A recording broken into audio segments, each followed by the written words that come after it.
Thank you for joining us. I'm Ashley Hurley, and welcome to LMU Tri-State News.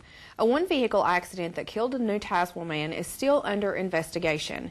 It happened Thursday night on Dogwood Road just before 11 o'clock. 26-year-old Dustin Poore was killed in the accident.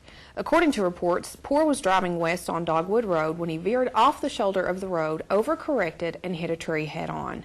The report states that Poore was not wearing his seatbelt. Both the Claiborne County Sheriff's Department and Claiborne County EMS responded to the scene. The investigation into the accident is being handled by the Tennessee Highway Patrol. The business robbed at gunpoint last Monday is now offering a reward for any information that could lead to the arrest and conviction of the man responsible. It was last Monday afternoon, just after 5:30, when a man walked into a Harrogate business and demanded the cashier give him $500. He allegedly told the cashier that he had a gun. She complied, but she only gave the man $100 before he fled the store. The man is described as young, standing 5 foot 8 inches tall, weighing approximately 120 pounds. During the robbery, he was wearing a white flannel coat with a gray hood, dark blue pants, black jersey gloves, black ball cap, and a black mask. Detectives with the Claiborne County Sheriff's Department were dispatched to the scene and launched a full investigation. Authorities are still searching for the man, and the business is offering a $500 reward for any information that could lead to a conviction. You can contact the Claiborne County Sheriff's Office at 423-626-3385. A Middlesboro man who appeared in Bell County Circuit Court Monday was sentenced for 3 separate convictions. 34-year-old Christopher Hall was sentenced to 5 years in the penitentiary on a charge of theft by unlawful taking and 10 years on the charge of second-degree robbery. He was also sentenced for receiving stolen property under $10,000 that will run consecutively with the robbery charge. The robbery charge is to be enhanced due to Hall being a persistent felony offender. A 2011 case is scheduled for trial in Bell County Circuit Court. 33-year-old William Anderson and 26-year-old James Sizemore, both of Flat Lick, will stand trial August 27th.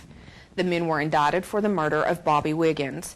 Wiggins' body was found in a wooded area in Bell County on December 2, 2011. According to reports, he died of blunt force trauma to the head. The Kentucky State Police headed the investigation and arrested both men. It has been confirmed through the National Weather Service that an EF tornado moved through the area on Sunday. Director of Claiborne County Emergency Management Homeland Security stated that the path of the tornado was 1.46 miles long, 35 yards wide, with a max wind of 105 miles per hour. Video footage was provided from Claiborne High School showing a trailer being tossed onto its side along with buses and a flagpole sustaining damage. The video surveillance had to be examined closely by the National Weather Service, along with the weather radar from the time of the storm to help determine the classification. No injuries were reported with the damage.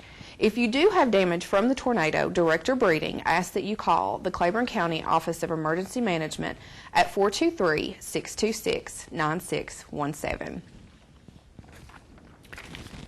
2 Middlesboro residents faced robbery charges after their arrests last Tuesday. 20-year-old Josh Smith and 22-year-old Rachel Farr were arrested by the Middlesboro Police Department and charged with first-degree robbery. According to the report, the two were in the process of committing a theft at a residence when they were apprehended. The report states that the arrest required physical force. The report also states that the victims were hit with a wooden stick. The two were arrested and both remain in the Bell County Detention Center. A single vehicle accident results in the driver being charged with DUI. 44-year-old Angelica Kennard of Powell was arrested for DUI and detained in the Claiborne County Jail after deputies administered several sobriety tests that she was unable to perform. This is Kennard's 4th DUI offense. A New Tazewell man has been arrested on his 4th DUI charge when deputies were sent to check on a suspicious vehicle on Leatherwood Hollow Road. There they found 50-year-old Charles Brooks, who was sitting inside his vehicle in the middle of a creek. When officers approached the vehicle, they found Brooks to be extremely uncoordinated and had slurred speech. Brooks was charged with DUI and detained in the Claiborne County Jail. In other news, Ripley's Aquarium at the Smokies opened a brand new exhibit earlier last week. Here is LMU's Tri-State News' Adam Plyler with all the details. It's never a dull moment here at Ripley's Aquarium of the Smokies in Gatlinburg, Tennessee, and this crowd behind me is lined up for one thing, to see the new exhibit, Dinosaurs, exclusively in Gatlinburg. The lines were packed over spring break for kids and kids at heart to see the brand new exhibit, which not only worked imaginations but taught patrons a few things about creatures that walked before humans. Ryan DeSeer, general manager of the aquarium, tells us a little more about the new exhibit. This was called Dinosaurs When Giants Ruled. Sorry, it slipped me for a minute. And it is absolutely fantastic. We have several thousand square feet of animatronic dinosaurs, plus a huge amount of interactives specifically geared towards children, which is wonderful. Dinosaurs includes iPads with interactive games, fully animatronic dinosaurs, a volcano, and other hands-on activities. Ariana Richards, child leading actress who played Lex Murphy in Steven Spielberg's 1993 film Jurassic Park, was a special guest. She shared with us her reaction on seeing the exhibit for the first time. Well, I'm just thrilled that everybody is so kind and welcoming, and it's just a fantastic museum, and it's so much fun to be here at the opening of the dinosaur exhibit. Well, I actually saw it for the first time last night. We got a great private tour of the aquarium, including the dinosaur exhibit, and so it was really neat to explore everything, and wow, you know, dinosaurs, they always bring back memories. Richards goes on to explain why this exhibit is so interesting and important to this part of the world. Well, you know, it's really great because dinosaurs, they're one of those things that are fascination to so many people, and they've always been in people's thoughts, but ever since Steven made Jurassic Park, they've been in our thoughts and dreams, and even from a young age, people have an incredible fascination for these giants that walk the earth.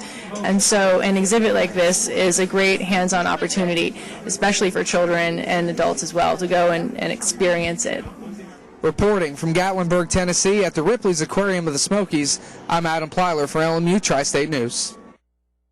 Lincoln Memorial University welcomed in Jason Howard and Dale Ann Bradley this past week as part of the LMU Appalachian Reading Series, which highlights local authors and their work. Howard's most recent publication is called A Few Honest Words, The Kentucky Roots of Popular Music, which highlights how Kentucky's landscape, culture, and traditions influence the music of 16 notable and emerging musicians. Special musical guest Dale Ann Bradley paid a visit to share her musical talents with the audience. Bradley, who is a 5-time IBMA Female Vocalist of the Year, explains to LMU Tri-State News why staying local is so important to her. I'll tell you, it's been awesome. My time back here in the tri-state area, which is my home, has been awesome. I love the settings like this. We get to talk about the stories behind the songs, and it's wonderful. It's my favorite thing to do. Over 50 people were in attendance for this free event. Keep an eye on the LMU homepage for the next segment in the Appalachian Reading Series. On Wednesday, Tennessee Governor Bill Haslam signed a bill to do away with the state's leash law for pets being transported in vehicles. The bill was sponsored by Representative Pat Marsh of Shelbyville and Senator Steve Sutherland of Morristown. The new law eliminates the little-known leash requirement for pets in transport. The rule will now only apply to animals that may have rabies.